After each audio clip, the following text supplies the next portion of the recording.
le code du bien-être au travail est continuellement mis à jour.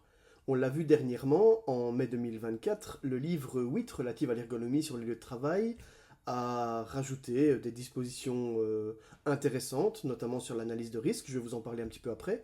Mais un mois plus tard, il y a un arrêté royal qui est paru, et à mon sens, il porte des choses encore plus importantes, et c'est de ces choses-là que je voudrais vous parler dans cette vidéo.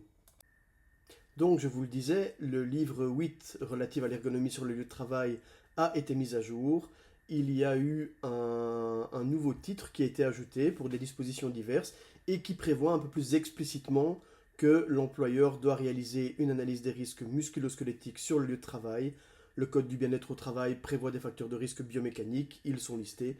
Donc ça, c'est la chose intéressante. Et aussi, petit point d'attention, donc avec cette analyse de risque, l'employeur doit également vérifier au moins annuellement son analyse et voir s'il doit la mettre à jour ou pas.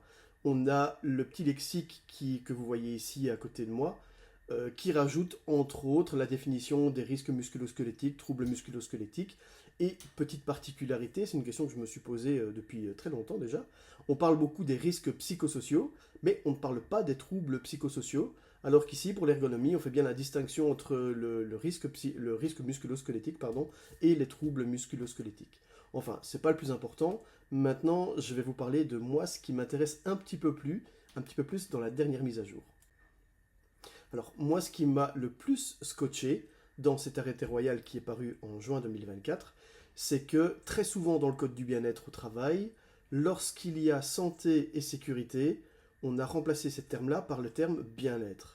Alors qu'à la base, santé et sécurité, c'est 2 des 7 domaines du bien-être au travail. Et le fait de remplacer santé et sécurité par bien-être, ça veut dire que désormais, on ne considère plus que santé et sécurité, mais bien les 7 domaines entiers. Alors, c'est pas une immense révolution, vu que c'était... Enfin, déjà, c'est pour ça qu'on appelle le code du bien-être au travail, parce qu'il y a les 7 domaines, etc. Mais particulièrement, maintenant, il y a l'effort qui a été fait de parler principalement de bien-être. Et ça pose quand même des questions, peut-être parfois un peu plus théoriques pour les conseillers en prévention, mais je trouve ça intéressant. Si on prend le cas, par exemple, des EPI ou des EPC, donc des équipements de protection individuelle ou des équipements de protection collective. Je prends le cas des EPC. Donc un EPC, équipement de protection collective, pour le faire bref, c'est un équipement qui est placé avant l'exécution du travail, sur lequel le travailleur n'a pas d'action à faire, qui le protège donc sans qu'il ait d'action à faire avant le début du travail, etc. Qui protège collectivement, il ne protège pas qu'un seul travailleur. Quand on pense à ça, on parle par exemple à un garde-fou pour éviter des chutes de hauteur. Mais on parlait principalement sécurité de travail quand on pense aux EPC. On ne pense absolument pas aux autres risques, par exemple au risque de stress.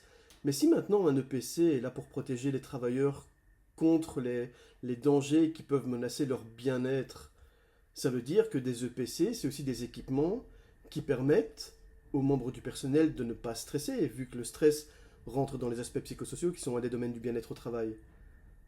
Donc voilà, pour moi ça portait pas mal de réflexions, enfin ça portait à conséquence. Je trouvais ça énorme et génial en même temps, hein, qu'on ne parle plus de santé-sécurité mais bien de bien-être et que ce terme a été remplacé dans beaucoup d'articles. Encore une fois, je n'ai pas été vérifié, je n'ai pas été lire tout le code, mais ça c'était une première chose que je trouvais vraiment intéressante. Il y a un deuxième aspect que je trouve intéressant et je vais vous en parler juste maintenant. Alors, c'est un petit détail, mais je trouvais ça intéressant. Enfin, petit détail, oui et non, c'est un grand détail justement. On a changé la dénomination, donc avant dans le code du bien-être, on parlait de personnes handicapées, et on vient de passer le cap, et on ne parle plus désormais de personnes handicapées, mais de personnes avec un handicap, ce qui est déjà une première bonne étape, et j'espère que ce ne sera pas la fin, et qu'on pourra continuer vers la dénomination de personnes en situation de handicap, vu que si on se réfère au dernier modèle, enfin je pense que c'est les derniers, hein, modèle de développement humain, je pense, PPH, de Fougerolas, si je ne me trompe pas, l'handicap qu'une personne peut vivre, c'est dû justement à une interaction entre ses caractéristiques physiques, l'environnement dans lequel elle se trouve, les tâches qu'elle réalise. Donc ce n'est pas une caractéristique intrinsèque à une personne, mais c'est plutôt l'interaction qu'elle a avec son environnement. D'où la dénomination de situation de handicap. Et ben, il n'y a plus qu'à croiser les doigts que dans un prochain arrêté royal, on modifie encore une fois et qu'on parle de personnes en situation de handicap plutôt que de personnes avec un handicap. Mais voilà, écoutez, j'ai fait donc cette petite vidéo pour vous parler de 3 choses.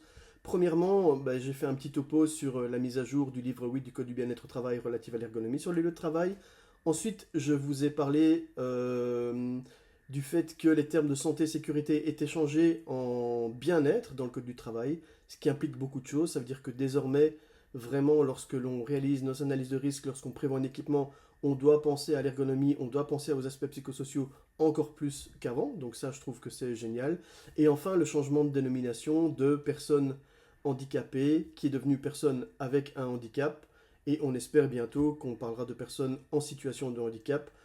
Ça, c'est une première chose intéressante. J'espère que cette vidéo vous a plu. C'est un petit test que je fais. Je pense que je préfère faire des vidéos plutôt que rédiger des posts.